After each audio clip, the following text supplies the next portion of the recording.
Okay, Neil, I'll hand it over to you. Okay, thanks. I am going to show some slides, mostly so that I don't forget things the way I normally do. Hopefully that's okay. And we will, yeah.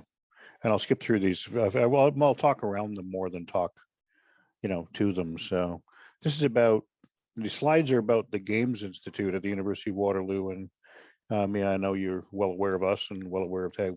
We actually had a SSHRC grant that combined what we did at Waterloo and Concordia for about 9 years. So it's been, the interest in games has been going back quite a bit from the SSHRC perspective, and they see it as a valid form of art, if you will, or behavior to study. So I want to point out some things we're doing here at the GI, as we call it. And I know that GI, by the way, means either American infantry person or really bad stomach problems, depending who you're talking to. But we call it this, and it's kicked in. We're one of the 8 university-wide research centers at Waterloo. So and we are fully just interdisciplinary, like Milieu in Concordia. I'm the director. Mark Hancock is in management sciences engineering. He's a computer scientist. Christina Llewellyn, the associate director, is a historian and a social scientist as well. And so we collect people from around campus just interested in games, virtual reality, any kind of immersive, interactive technology or experience you can put together. And here's I'm not going to go through these in any detail, but we now have a space on campus where we can seat about 60 or 70 graduate students and faculty members, and they bring their students over. Of course, it's been empty for the past couple of years, which has been a little bit alarming. I've noticed my my office had all kinds of dust in it when I went in the other day. So, and also games that I didn't know I had. So that was kind of fun to find. But people come to us from all kinds of different disciplines. In fact, we were started by 4 of us got together, and my partners were from computer science, from psychology, and from system design engineering. I'm in English, by the way. I'm a humanities person, and that's how I bring to it. I bring the humanities perspective very strongly to what I do.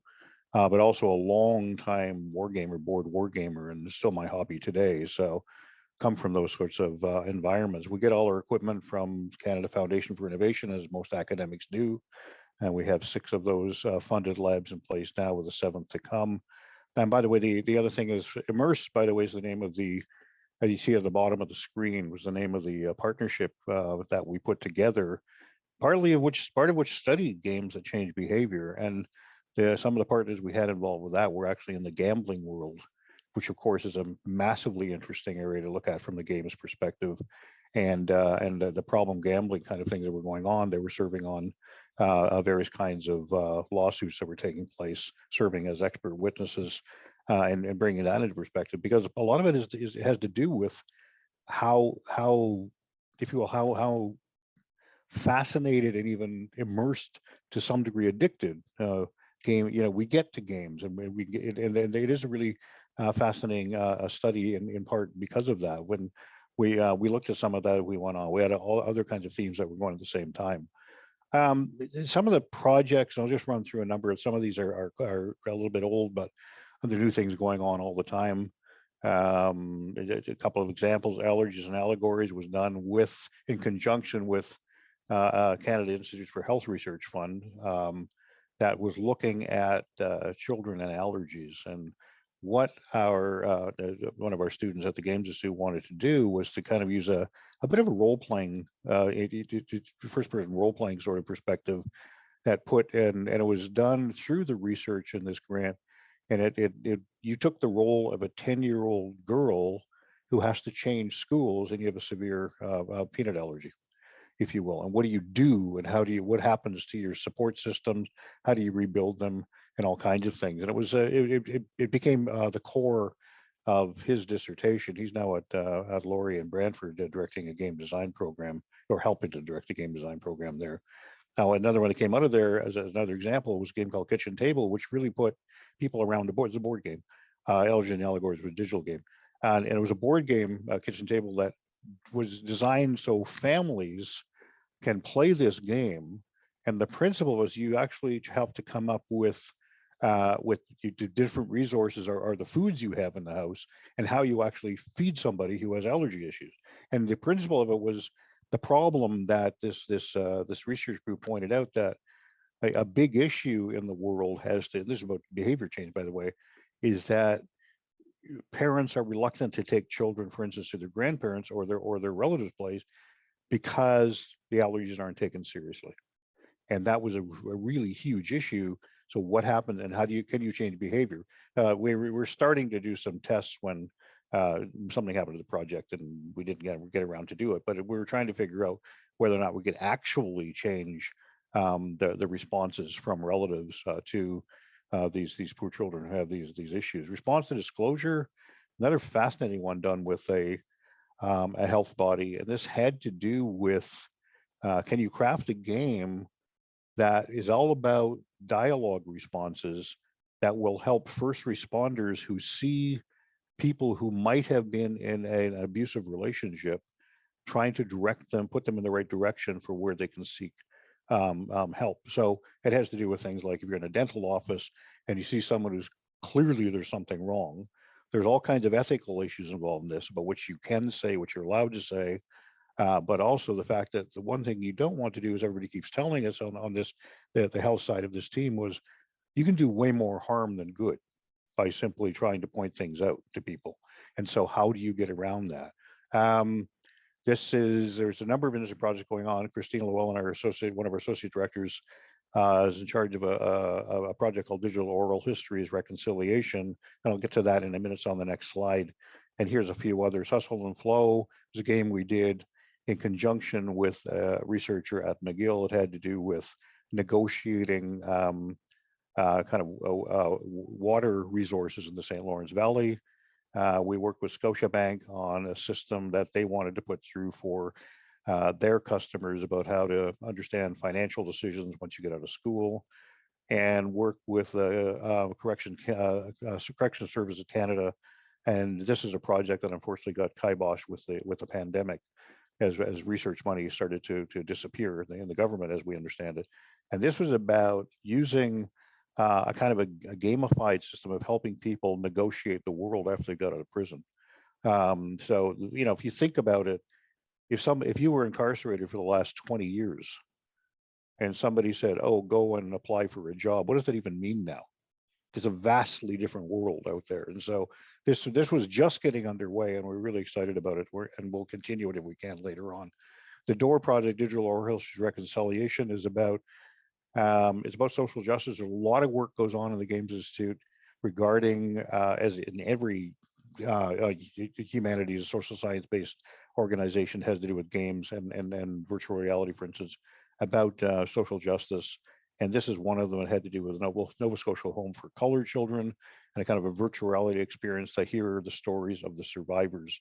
And that's some of the other work that this got a lot of attention, and it's being developed even further, and it's extremely interesting. We created a production publication called First Person Scholar. It's very much a humanities-driven game studies project. It started, a lot of the early attention happened during the crisis we called Gamergate back in the 2013, 2014, 2015, when some of our students and a lot of people out there in the game world were being basically assaulted online by all kinds of people who did not want to understand the role of, at that time, women in the games world. But we had other kinds of issues creep up over the last years. Things are coming back in as the right wing becomes more powerful in various areas and all of that. And I don't want to get into a big political discussion about that, although it's really, really ugly. And so there's lots of interest in that, and lots of attention being paid about whole areas of safe spaces and games and all those sorts of ideas. We are connected with other labs, the Touch Lab, which is an engineering-based lab at Waterloo, the HCI Games Group, which is computer science and social sciences together with the human computer interaction games, the Haptic Computing Lab, which is a brand new one. It has to do with bringing the sense of touch into interfaces.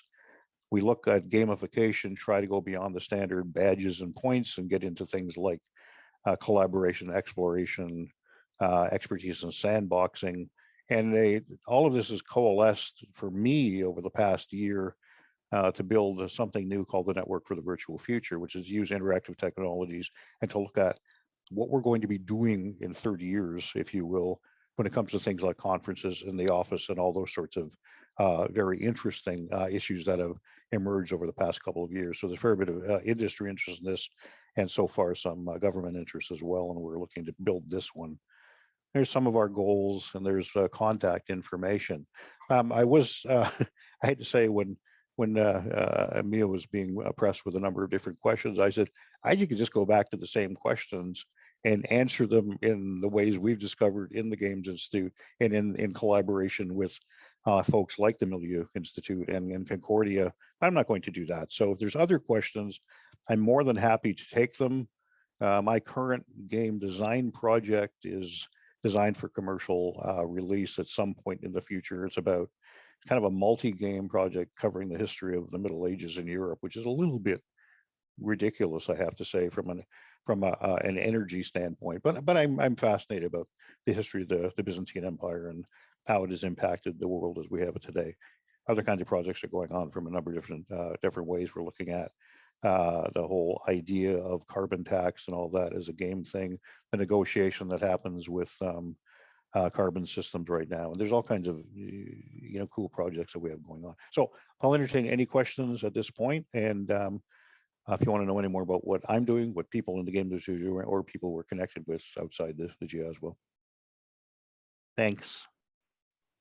Thank you. I'm not seeing any questions right now in the chat, so I'm gonna take the opportunity and ask my own questions. I'm really interested in this. Lots of what you're doing, but about 2 slides back, you had the network for the virtual future, and you were identifying a few different sectors there. And one of the things that we look at in global affairs that sort of applies to the work that I'm doing a bit is future of diplomacy.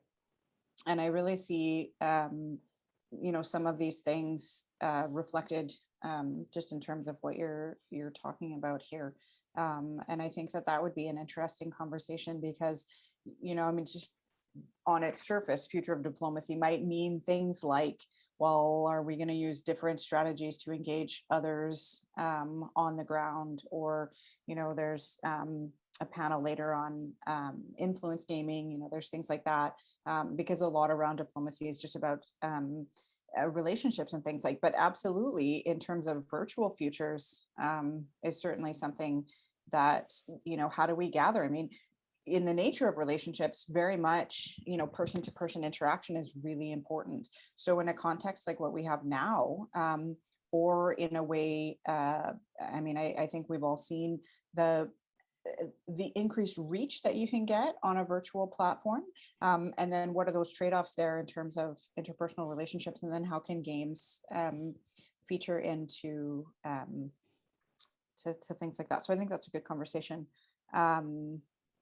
And then I see Mia's put out a question as well. Do you have any sense of the audience for FPS and how much of it's coming from outside academia? So I'll leave you with both of those things.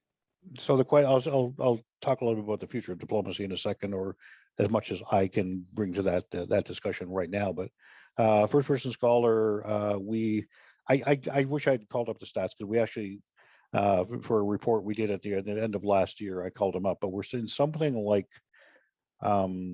38 countries that we've got responses from, or we've got regulars, call it a subscription, not really a subscription model, but as it coming from outside academia, the question is yes, but personally not as much as I'd like it to. There is one of the joys of working with graduate students is that they're brilliant and they bring all kinds of new perspectives to the table. One of the problems is try to get them out of you don't just think about whether or not it's an academic exercise to write this article. And for a first person scholar from the very beginning was designed to be kind of that cross between journalism and academe. And I was a journalist in the games world, writing for, PC Gamer way back in the early days and all those sorts of things, and PC Magazine when it came about.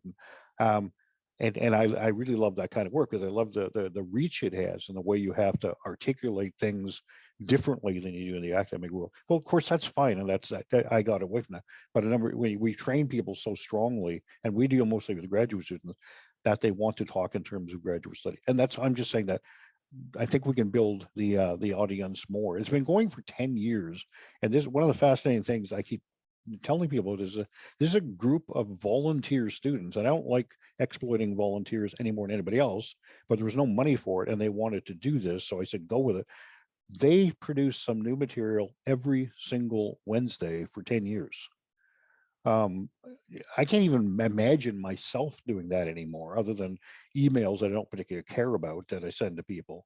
But so it's an amazing exercise that they've done, and and it keeps going right today. So I highly recommend you take a look at work that we've done. But yeah, so the answer is it can go further. I think it would. I agree with you, Madeline, about the diplomacy aspect. But so I didn't actually have a slide for the network for the virtual future until like 20 minutes ago or half an hour ago, and I just kind of jammed some things in there. The last one is the communication, also the office and politics, but this is about how do we communicate and work together in a world that might collapse on us again the way it just did. And so we've been very lucky in a way that things like Zoom and Teams and WebEx and all those things actually worked, because there was, before, when it started back in 2000, we really didn't know what was going to happen to these things. And there's all kinds of jokes about what Zoom did, and then Microsoft just keeps throwing things at the wall and hoping a new feature sticks, because that's what they do with all their software, and Google Meet and all those things. But this isn't, we all know that this isn't the ideal world, that we're all staring at each other's faces on a screen. But I don't want to think, how do you replicate the person-to-person, face-to-face diplomacy that is traditional, where people fly all over the world doing anything? So what are the hybrid kinds of solutions? And then what can these technologies do that we just haven't even explored yet?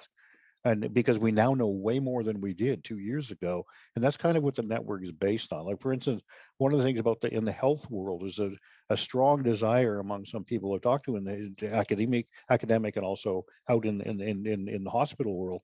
How can you stop this idea that we all have to go to the hospital to get cured? What about the hospital coming to us? And when you look at the interactive technologies idea, what are the possibilities, right up to the point of some kind of, holographic kinds of interventions and all of that. Fascinating things like, why we just watched an Olympics, that the second Olympics in a row, that had real problems with having people actually there. So what happens to things like spectatorship? And what's going to go on? Well, we know this is the International Olympic Committee is not only getting into esports, but into what happens with people actually going and watching these things. So I'm really fascinated in developing some of these ideas. So I'll stop right there before I ramble on forever. Oh, that's great. There's another question, but I realize we also have 2 speakers left. So a question, how would you characterize or describe the Health Canadian University, the health of, I think, Canadian University serious games programs overall? Is it a growing community? How do the other I'm sorry, so what was the question? The health of which? Canadian University serious games programs. Oh, they're there. I think there's healthy in the sense that we're getting funding to develop, dissertations. I got several dissertations in the serious games world. In fact, most of the games tends to be not in the commercial games world. I think what happens with students is they come in thinking they want to talk about Fortnite or even go back and do some kind of an MMO study, and then they realize I can actually do better in the world by doing something more interesting, and they do that and they glom onto that. I would say there needs to be a fairly strong effort to bring these things more into the mainstream in the academic world. And that's even for those of us such as Concordia and Waterloo who have a way to develop these kinds of things. I don't think anybody's saying no to me about them. It's just a matter of, are there going to be resources going to be brought in to actually, what do we do with the world of serious game? There's interest, definitely. Because everybody wants any work of art that you can look at in the university and say, we want this to be about the world and our place in it, and how people develop relationships and how they actually can talk about experience and being human, is something that's going to be important. The recent SHIRT grant proposal I just turned in last week, and I think you're not supposed to talk about these things in case it all goes wrong, but nevertheless, it's really about gathering together 40 people, 40 academics from around campus and looking at how to create games about histories within Canada. and I won't say Canadian history because, of course, there's some populations in Canada who understandably don't want to talk about Canadian, their history as Canadian. But what do we do in this sense? And we have an Indigenous partner in that, a couple of Indigenous community partners as part of that. But how do we, and part of this is related to, this is the serious games aspect. So how do we talk about the fact that John A. Macdonald's name, which was prominent in Canadian culture for so long, is now coming off things like schools and building all that. What is this? And I'm saying it's okay because we get to study these things in university, but for a lot of people, what does this actually mean? What's happening out there to that history has now come to kind of demand attention from the kinds of things the nation has done over the years? How do we deal with it? How do we educate? How do we become aware? And to me, that's the real power of games and simulations. The war game idea is one, but simulation games of all kind is, how can we understand complex issues in ways that perhaps we haven't been. I look at climate change as a classic example. We know it's a problem, but what does it mean? And how is it going to impact everybody? Okay. Thank you. That's good. The questions on complexity, I think are, I have a personal, really interested in that. But I'm looking at our time. And so I think it's time to hand over to Philippe.